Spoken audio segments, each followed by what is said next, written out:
in, you know, in the various lives that you lead, because we don't just do one thing in our lives. We probably do multiple things. And the breath work and when we use our abdominal breathing, it really connects us to our center. So if people remember how to do this from last week, please feel free to go at your own pace or listen to me while we walk through this.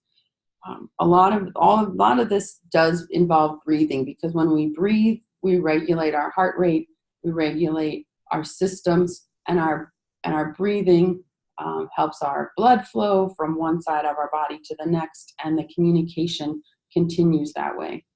So if you just want to mirror the image that's on the screen of the person, kind of place your hands at your abdomen or in your lap, and kind of have it as have them as an opening.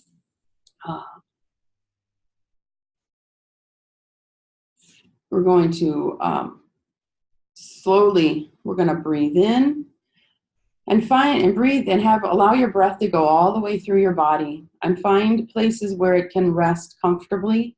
And then when you breathe out, we want to breathe out any stress or frustration that we may be experiencing. And we'll do this also to a count of 3. Lower your eyes or close your eyes as you feel comfortable. So we'll start.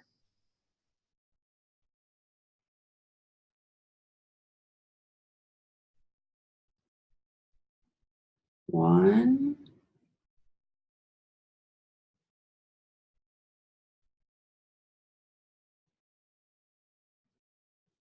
2,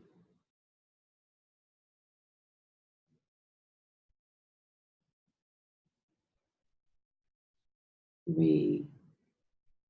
Some people can do these for a few minutes. Sometimes some people can make it a regular practice to either meditate or, you know, just come into a safe place before they go into work, when they leave work, before they go into their home life. And these are, once again, these are activities that are found on the Alaska Resiliency website. We are continuing to provide resources on that web page as often as we can. I am not putting the information on there, but I do check it frequently for information, and I see that there's things on there on a regular basis. So if you go to the Alaska Resiliency website and look for resources and click on the tabs, you will find links that will take you to these brain body healing movements. Okay. So today we are going to talk about ways that stress, not just simple, you know, everyday stress, but overwhelming stress and trauma affects kids not only in the household, but also on the relationships outside of the household. Because we can, when children are in relationships together with their caregivers, things can be going as well as the families. You know, there can be safety provided in families, and there can be strong supports in the family. But when things are going on when there's storms going outside of the family, those too can affect what the feelings and the outcomes of what's generating going on inside the house. And so we want to, you know, how do all of these stressors that go on inside of a house, stressors that go on in a community, stressors that go on in the country, in the world, and if we think historically, how do all of these come together and contribute to the effects that children and families are experiencing? I'm trying to get my clicker to work here. Okay. So today, like I said, today we are going to walk through this with something called the socio-ecological model. Some people may be familiar with this, and this may be new information for others. But the idea is that that for us, especially for children, as we are developing, the development of our brains and our bodies and our genes are all affected by inputs. they're affected by about what goes on inside of us biologically. They're also affected by our relationships that we have with our primary caregivers, with our extended family. They're also impacted by the things that go on in our community and institutions. And so it's not just it's not just the negative stressors that impact our development. Definitely, there are positive situations that completely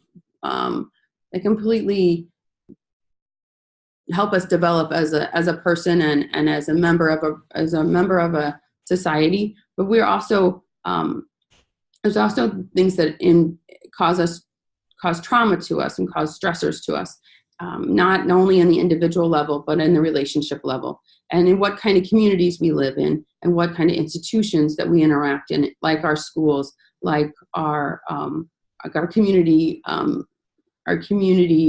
institutions, and our community centers and churches. So what are the things that impact us in a society level and a policy level that have a direct impact in our development, in our brains and our body?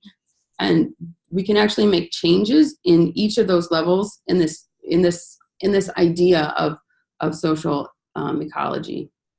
So just as an example, think of a health goal that you may have for yourself. Maybe it's that you want, I don't know, if you want to lose weight, if you would like to walk walk a little bit further than you currently walk, if you would like to get your sugars lowered, if you'd, or even not even a health goal, like maybe you would like to grow your hair a little bit longer. Just think of a goal that you have for yourself. And then think back to this model. What are the things that that you have control over with your health goal? What are the positives and the negatives about what you have control over with your health goal? How do your relationships, your family relationships, influence your health goal? If you if you're trying to regulate your sugar intake and your spouse works in a bakery and they're always bringing home the leftovers from the day, that's probably not going to be very helpful, and you're going to have to be really strong and say no to those things. How does your community and the institutions that are in your environment, how do those impact your health goal? And what are society's thoughts on obesity, or what are the policies around food security in your community? And then how does your history, your family history, your community's history, your nation's history impact your health goals?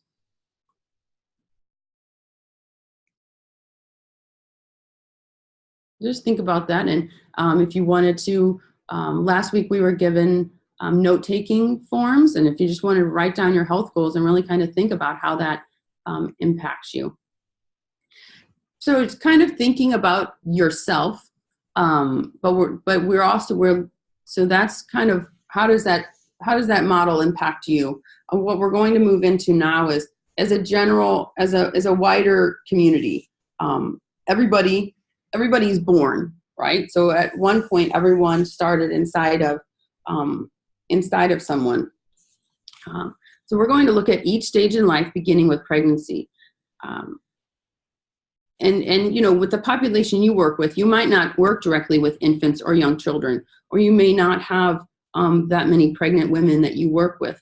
But why we're starting here, while we're sharing this information, is that to help understand what might have happened, or another way to rephrase that is what people may have experienced.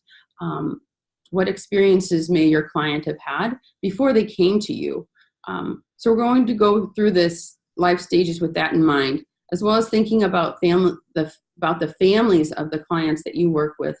And I'm using the word client because I'm not sure what everyone on the call calls their, if they call them kids, do they call them clients? Do they call them, what kind of terminology is used in your line of work. So that's just, we're going to call and probably skip between clients and children or kids.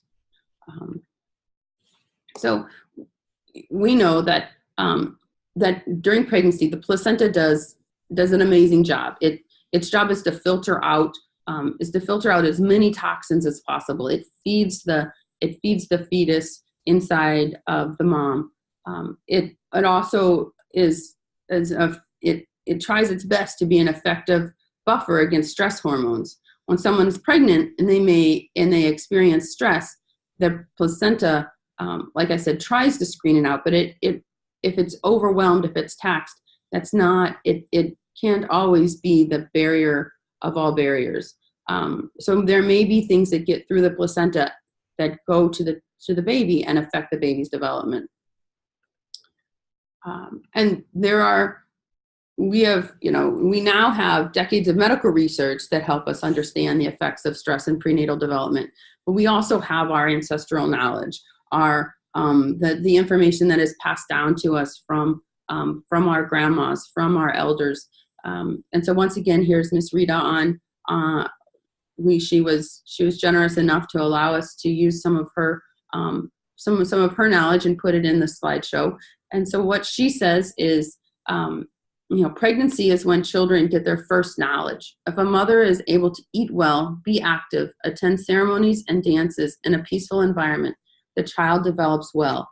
If there is conflict or violence between the mother and father, this will harm the child.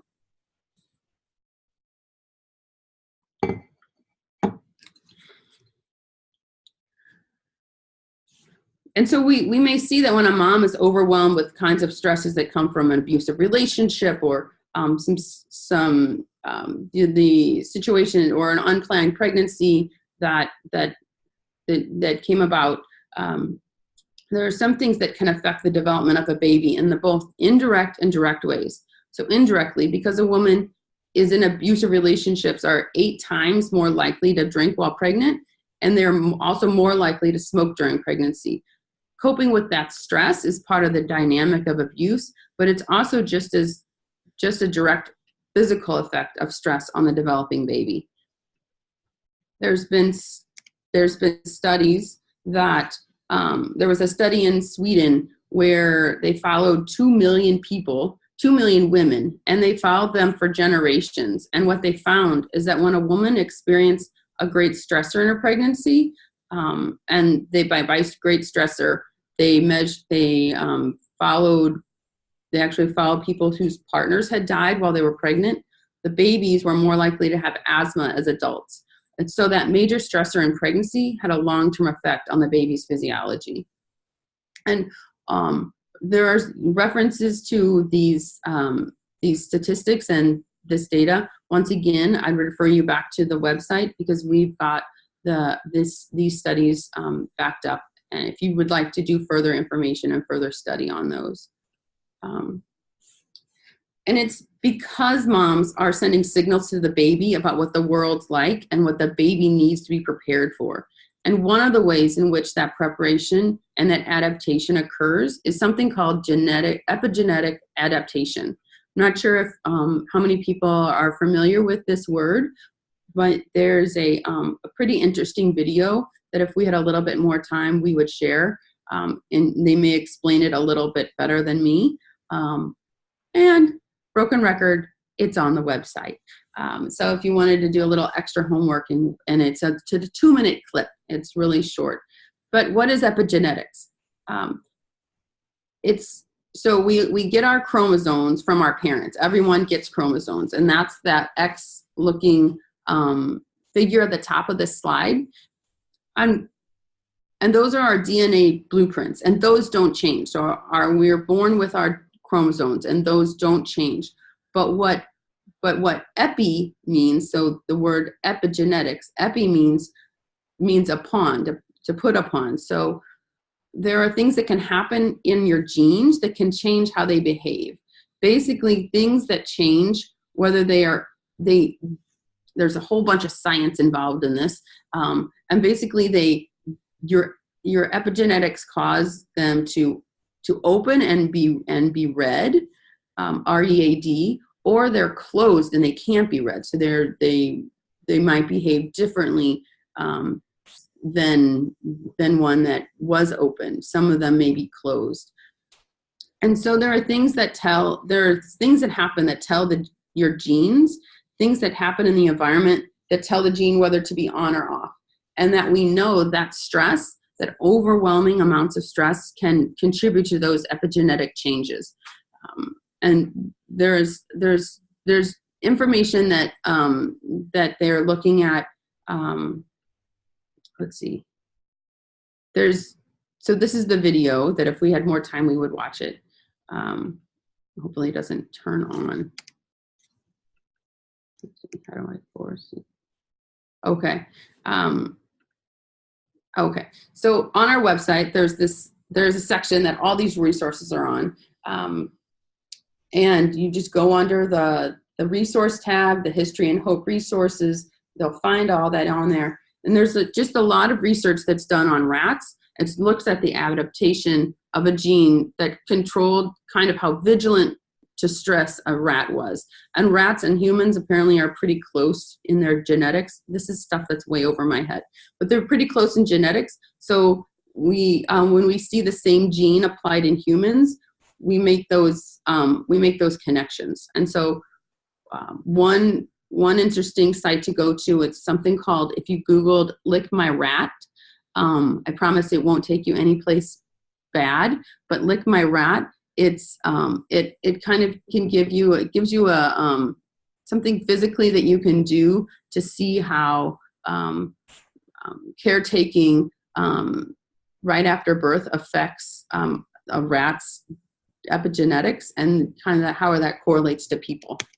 So and there's actually a geneticist who did a study looking at children who'd been maltreated compared to children who hadn't, and found changes in almost 3,000 different genes. So that these epigenetic changes can occur in all sorts of genes because of the overwhelming amounts of stress. And not only in the other parts of the body that, besides our genetic makeup, that are impacted during by stress, are the brain. The brain is developing from the body up, and it's and when it's overwhelmed, there's stress hormones that can affect the development. And I keep talking about stress and these negative things that can happen, but the good news is that when we know that we can make changes to the brain, it's just harder to lay down new pathways once some are already put down, but changes can happen. I'm having trouble remembering where to click.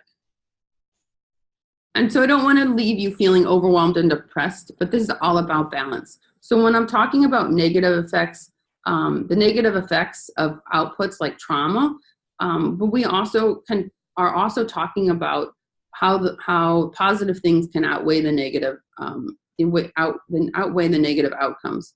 And it's all about balance.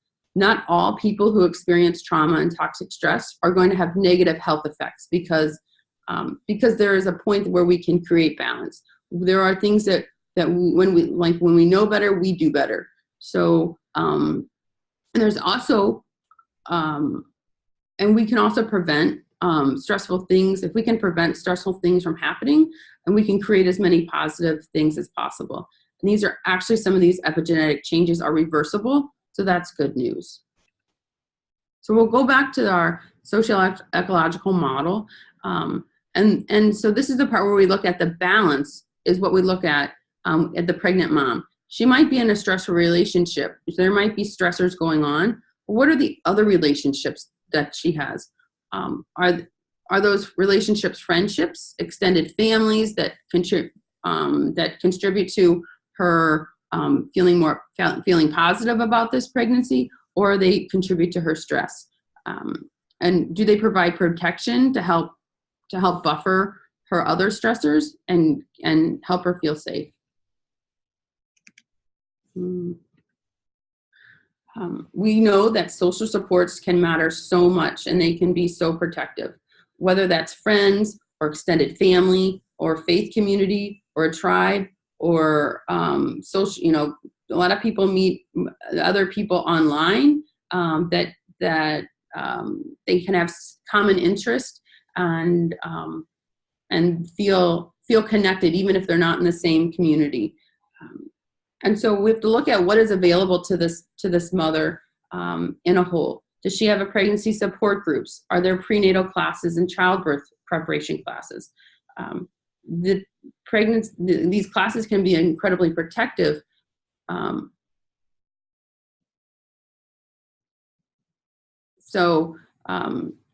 Really looking at what is available in your community and how do these impact her caring for this child. And then also what access do fathers have to classes? What is the message out to fathers?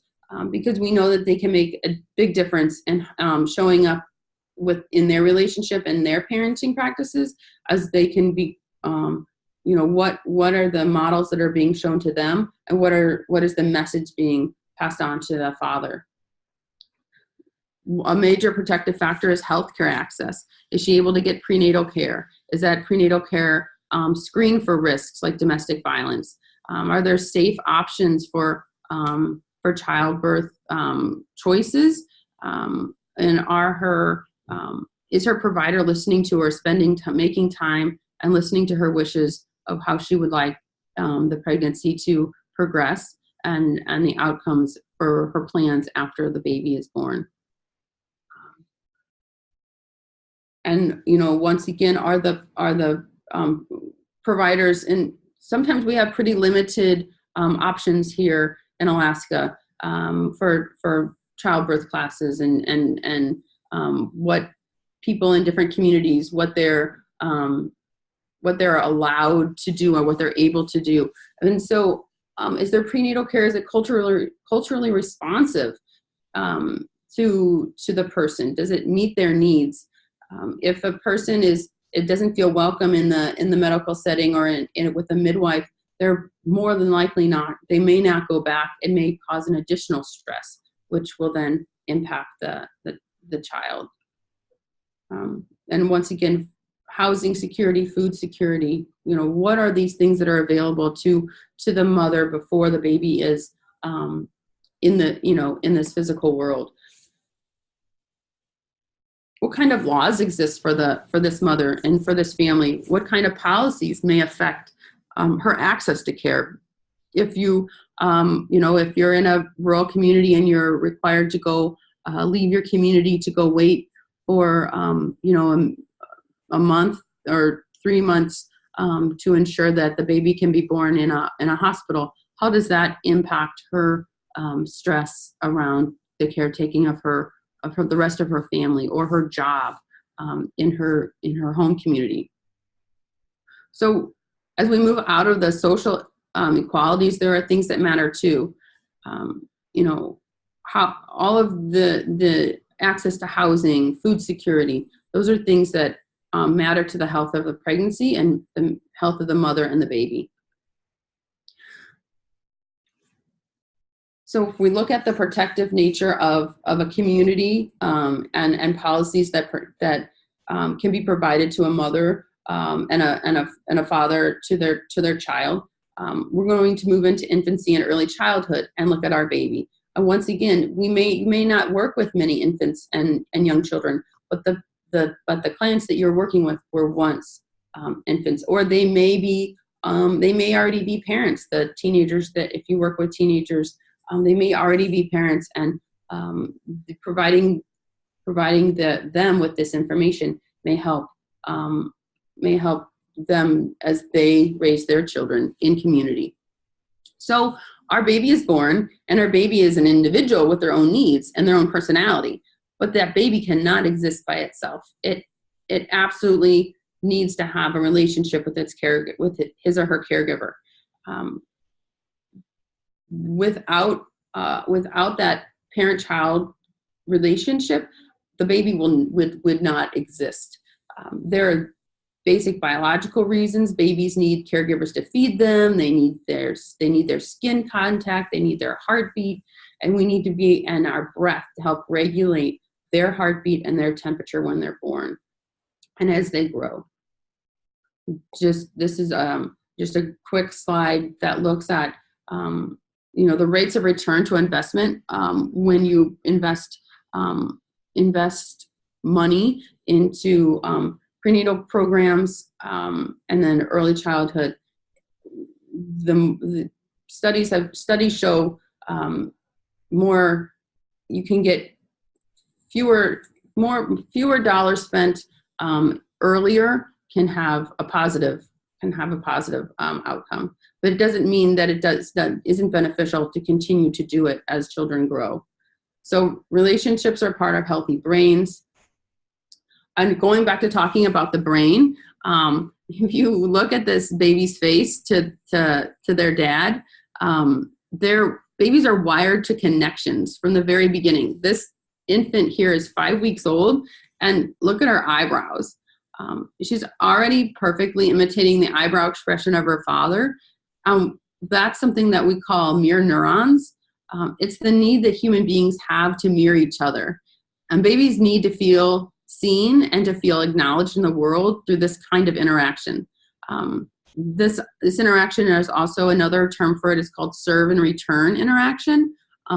If you could imagine that maybe now dad makes a different face, and then maybe the baby responds in the same way, or maybe baby then does a smile and dad smiles. So this serve and return relationship is beneficial for our children in their growing brains. And also with caregivers, when babies make noises, we make the noises back to them. As they get older, if we've ever talked to a baby and they just start jabbering and you go, "Oh, tell me more," and you wait and they tell you, they jabber on to you. And as children grow, as our babies grow into children, and then also we always need that somebody to tell us, we might always need somebody to say, "Oh, tell me more," so you can hear more of the story as we grow up. And so this back and forth relationship, that's building those healthy pathways in the brain. And it's about matching the child, mirroring what the child does. And if the child sees that this is a shared liked experience, that helps with the child's self-regulation. If they see that there's disapproval, systems in their bodies start to regulate to that disapproval. So the relationship can get off kilter. But when if we match our systems to the children, this is called attunement, and this really helps them as they grow and develop. And once again, it's about building healthy baby brains, and that's not just for the parent. That's for the any caregiver of any generation, anybody in the community. I've seen many times people just go, if the baby's comfortable with it, and just start interacting with baby, and baby knows who the safe people are that are in their lives. And so if we continue to talk about the brain, we know that the brain develops from the bottom up. So if we were to use your hand, I don't know if other people know this, but we'll go over it pretty quickly. We used to use our hand as our brain. We imagine your wrist as the brain stem, and as you go up to it, our thumb is our limbic system. So if you hold your thumb, that's your limbic system. That's the part of your brain that is your feeling brain. It's your emotional system. And then if you curl your fingers over your thumb, that's your neocortex. That's the thinking part of your brain. That's your that's where you make decisions and try to remain, make it's where you stop and think and those parts. But if you're reptile brain, it was where you regulate your temperature and your breathing. It's the system that if there's danger, if you get startled by something, your body automatically responds with a fight, flight, or freeze response. It's something you really don't have control over. It's automatic. And like I said, your limbic system, that's your emotional brain. That's where your memories are also stored there. So sometimes if you walk out and you take a deep breath, I don't know if anybody ever does this, and you go, oh, it smells like fall, or it smells like snow. Or if you walk someplace, you go, oh, that reminds me of certain smells remind people of things. So that's that middle part of your brain. And then your thinking part of your brain. And so one thing that one brain hand model talks about using this with clients or children, to talk about how sometimes we flip our lid.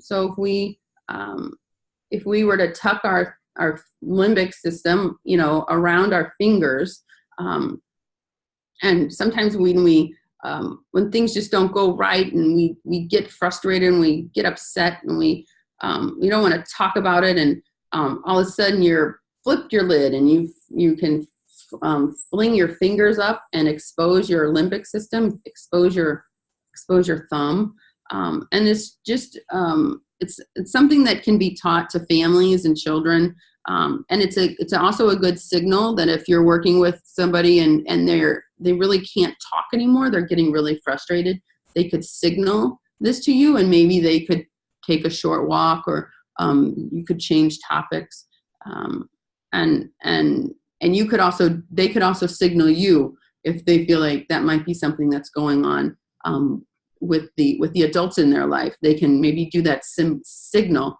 and you can get back. We can, the adults in their lives can get back on track.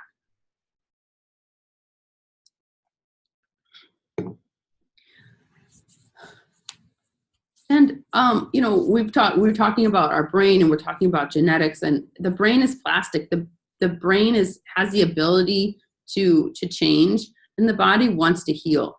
But some children experience certain situations and stressors that their brain uses all of their energy, and all the blood is going to the brain stem, that survival part of their brain, and they can't develop other parts of their brain in the same way. It affects the basic architecture of the developing brain when a child has to be in that survival mode all the time. So caregivers don't just wake up one morning and go, I'm going to neglect my kid. That's just, there are stressors that can contribute to caregiving that don't allow for that serve and return to happen, or for barriers. The barriers that might be in place that make it extra hard for caregivers to be in tune, to be connected to their child. Some of these things are substance abuse, working a lot. Some now, it's looking at what cell phone use is doing to families and children. And just think about the barriers and the situations that are going on. Grief and loss, that's a big one that can take families away from those meeting those needs of their children, because they are themselves in such pain. Another one is the stress of a family separation that occurs, that has a direct impact on how children connect to their caregivers. And I think we think back to Alaska history and what the stress of family separation might have done in previous generations, and how that is making an impact in today's society. I'm not sure how many people are familiar with the strengthening families approach, but looking at what kind of supports can we give families in a variety of ways that can help them be the best and be the strongest family together. It's important for us to think about how we provide the support to our communities, in our institutions, so that caregivers do have what they need to be able to provide good caregiving, the good interactions to build babies' brains. Some of those things are pediatric care, access to postpartum depression and anxiety screenings to postnatal moms, mental health services, so they can have a safe place to share their concerns and things that are going on with them, healthy activities in the community, and also we know that having time off after you give birth is another way, is definitely a way to bond with your baby. Your baby can attach to you. It's really a protective feeling, but many people don't get time off.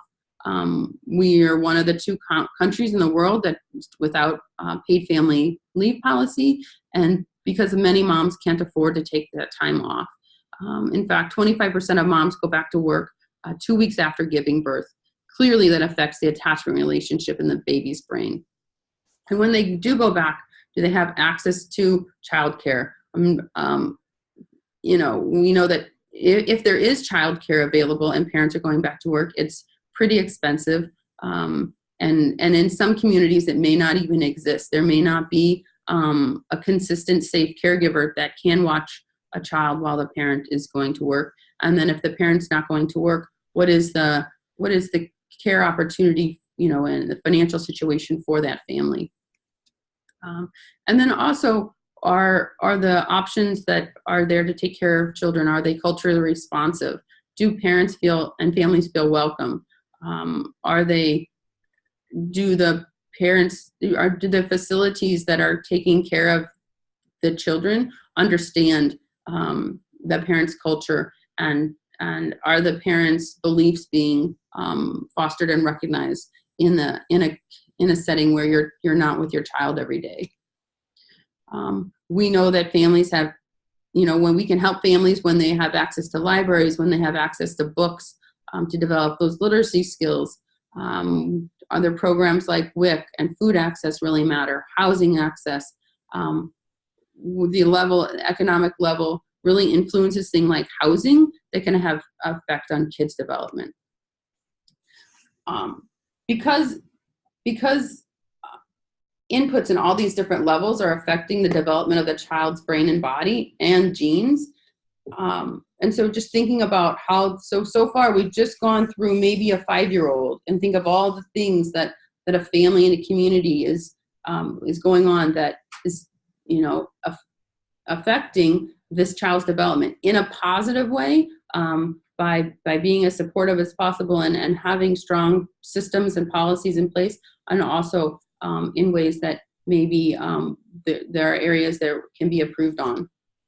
And then this is the last part, and I'm seeing that my time is shortly coming to an end. But the other level we haven't talked about is that level of history.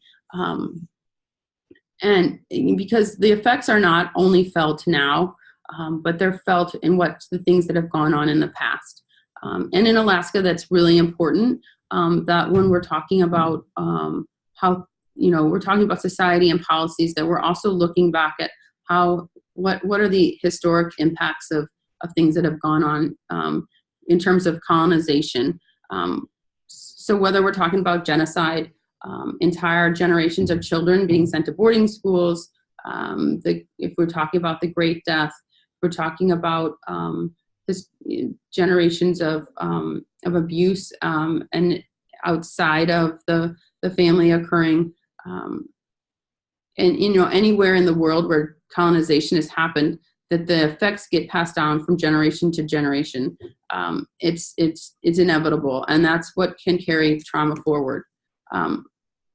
But we're also looking at what are those. I want to skip forward to something a little bit more, because there are so we look at the history that the recent, and we talk about maybe the recent history, but outside of that history, the more negative history that was brought into Alaska.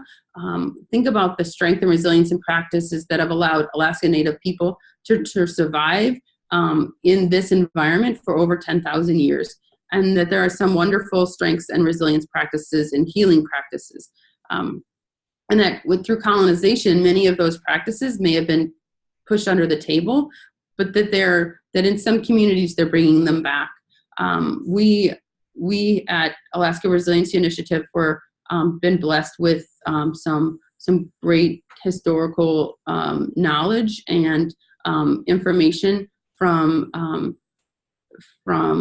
various providers and experts in their field and also in their community that have given us permission to kind of share basic information. And once again, if you'd like to hear more about this information, please go to the website. But one of those practices that some people on this call may be aware of is through the Daguetan Athabascan culture. This is a picture of Dr. Dementiv's mom and aunt, and in their community, they have something called the tea partner, and that this seems from the information that I've listened to, this is a practice that traditionally, when a baby was born, they were assigned a tea partner, and this is someone who's a friend or a mentor, also can be thought of as a godparent, just someone who that the parent is responsible.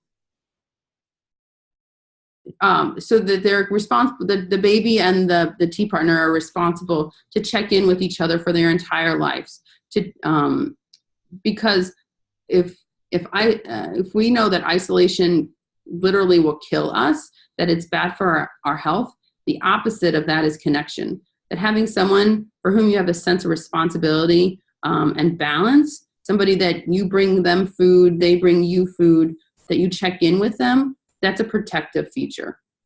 And so if this is, so you may think back and think about your community, your culture. What are things that are built into your culture that draw on that positive spirit, that build on that feeling connection and shared understanding?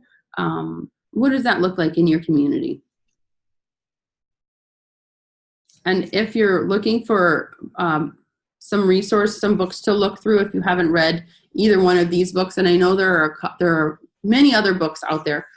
These are two that I have read, and they look at understanding and recognizing of historical trauma or cultural humility, depending on how there's different phrases that are around Alaska, and these are some good beginning points to look at. There's also, if you go to Alaska Public Media, if you like to listen to things, can also find some pieces that have been done that are shared on Alaska Public Media. So again, history is both a source of trauma, but it also is a source of strength. We can pull what we know, how have our families, how have our communities existed for so long. We look back personally at our own story. How does our family's history, how does our community's history impact us? And we know that there's medicine within culture. So how do we draw on that? How do we draw on that knowledge and make that a protective factor, sustaining factor in our communities? And so that was, for me, pretty quickly stated, and I know I talked fast, and I hope everyone was able to hear me. And we're going to do one activity. I know we're over time, but I do want to do one kind of final brain-body healing movement, so that kind of just can give us some energy as we go forward for the last half of this week. Of maybe everybody's weekend starts tonight. Maybe you have other things that are going on. We're going to do one activity that's going to get us up out of our chairs, and it's called Upholding the Heavens. This is something we can use for ourselves, but also, once again, can teach to our students. And this this is one that will also it allows us to self-regulate. It gets us into a place of relaxation and feeling calm. So, final thing, everybody will stand up, and it's called Uphold the Heavens. So you're going to stand with your feet hip distance apart, and you're going to interlace your fingers. So bring your fingers together, and then you're on the in-breath. You're going to inhale. You're going to push up against the heavens or push against the sky, and then you're going to leave your hands up, and you're going to push down against the earth with your feet. So put your hands over your head, interlace your fingers, and then breathe in and push up on your tippy toes. And then push down. Push up. And push down.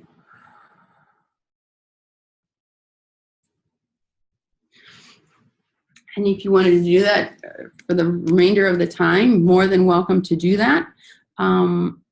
There's just so much research that shows the positivity that affects neuroactivity in the brain when we do those activities. They can also help our children transition and calm down when that's needed.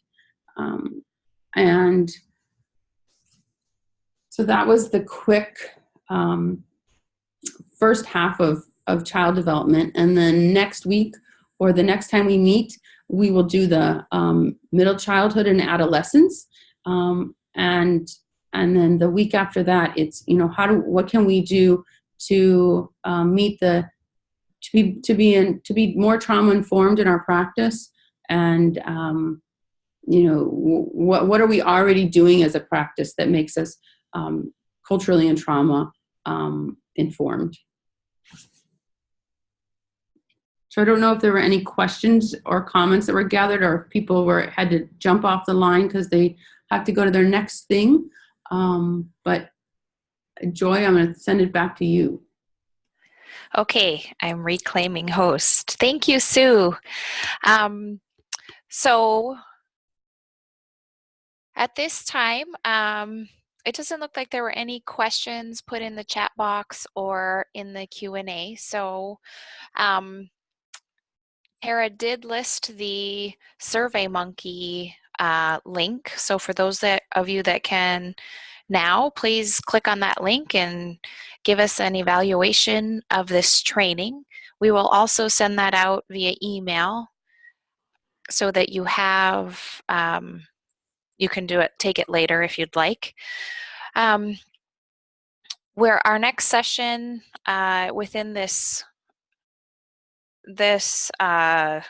four-part series is Friday, November 16th at 11 a.m. We will send out a new link. It'll be a different link for you to join at that time.